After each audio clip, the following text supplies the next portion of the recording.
여러분, 안녕하세요. 오늘은 대한민국 대표팀의 흥미진진한 경기력에 대한 최신 소식을 전해드리려 합니다. 이번 대회에서 대한민국은 16강 진출이라는 중요한 이정표를 세웠음에도 불구하고 여전히 경기력에 대한 논란이 뜨겁습니다. 바레인, 요르단, 말레이시아가 포함된 그룹에서 기대를 모았던 3연승을 달성하지 못한 것이 축구 팬들에게 큰 충격으로 다가왔죠. 이 그룹에서 한국이 압도적인 우승을 차지할 것이라는 많은 예상이 있었음에도 불구하고 말레이시아와의 경기에서 예상치 못한 무승부를 기록하며 팬들의 실망을 샀습니다. 그러나 이런 상황 속에서도 한국 대표팀은 2조로 진출해 강호 사우디아라비아와 16강에서 맞붙게 되었는데요. 이 경기는 많은 이들의 관심을 모으고 있습니다. 한편 한국 대표팀과 연관된 여러 뉴스들이 화제가 되고 있습니다. 특히 이강인 선수의 최근 인터뷰 발언이 큰 반향을 일으키며 국내외 언론의 주목을 받고 있답니다. 이번 대회에서 대한민국 대표팀은 역대급 황금 세대라는 평가를 받으며 우승에 대한 기대감이 국내외에서 매우 높았죠. 하지만 실제로는 기대에 못 미치는 성적으로 조별리그를 마무리했습니다. 특히 말레이시아와의 마지막 조별리그 경기에서의 3대3 무승부는 많은 팬들에게 큰 실망을 안겨주었는데요. 말레이시아의 피파 랭킹을 고려하면 이 결과는 용납하기 어려운 것이었습니다. 또한 한국 대표팀이 3골을 넣었음에도 불구하고 이 모든 골이 세트피스 상황에서 나왔다는 점은 팀의 전술적 능력에 대한 의문을 더욱 증폭시키고 있습니다.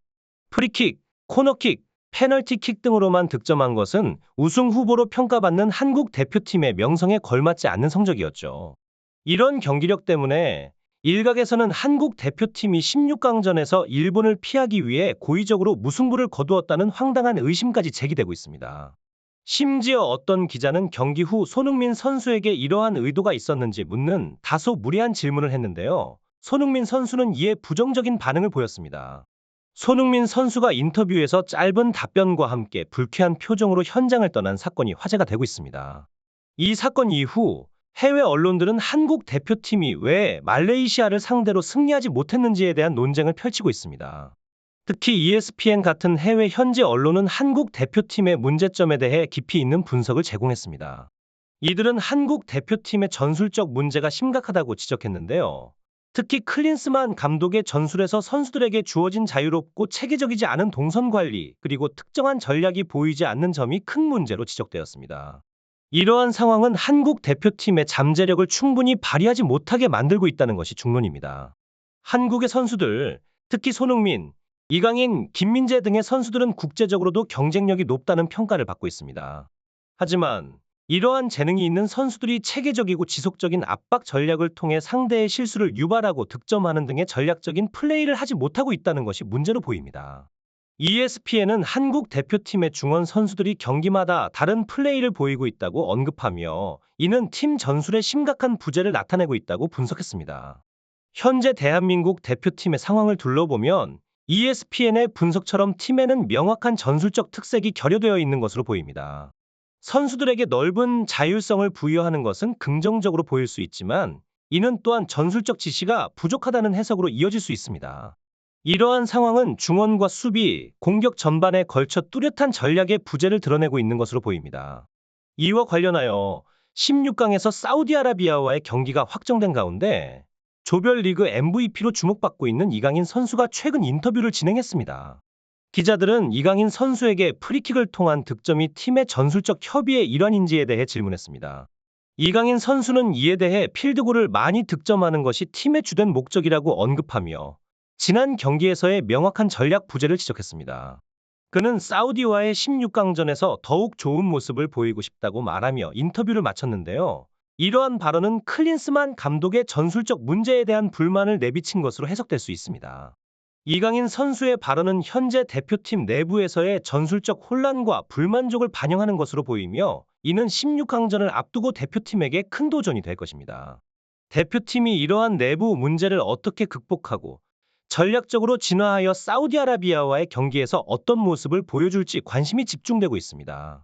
팬들과 전문가들은 대표팀의 전략적인 변화와 향상된 경기력을 기대하고 있으며 이번 16강전이 대표팀에게 중요한 전환점이 될 것으로 보입니다. 대한민국 대표팀의 현재 상황에 대한 해외 언론들의 분석이 눈길을 끌고 있습니다. 특히 주목받는 것은 유럽의 명장들과 경험을 쌓은 한국 선수들이 클린스만 감독의 전술적 부재에 대한 불만을 가지고 있을 가능성이 높다는 해석입니다. 국가대표팀에는 유럽에서 전술적 특색을 가진 감독들과 경험을 쌓은 유럽파 선수들이 다수 포진해 있으니까요. 손흥민 선수는 물론이고 스팔레티, 투엘 등의 명장 밑에서 경험을 쌓은 김민재 선수, 그리고 현재 발렌시아에서 활약 중인 이강인 선수도 포함됩니다. 이들 선수들은 유럽 상위권 팀에서 뛰며 감독들의 전술적 역량이 얼마나 중요한지 직접 체험했기 때문에 현재 대표팀의 전술에 대한 불만이 얼마나 클지 짐작할 수 있습니다. 독일의 유명 신문인 빌트는 클린스만 감독의 전술적 부재에 대해 직접적인 비판을 제기했습니다.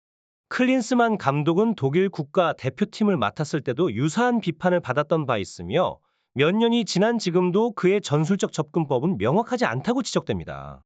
이강인 선수의 최근 인터뷰는 대한민국 대표팀의 현재 상황을 잘 드러내고 있습니다.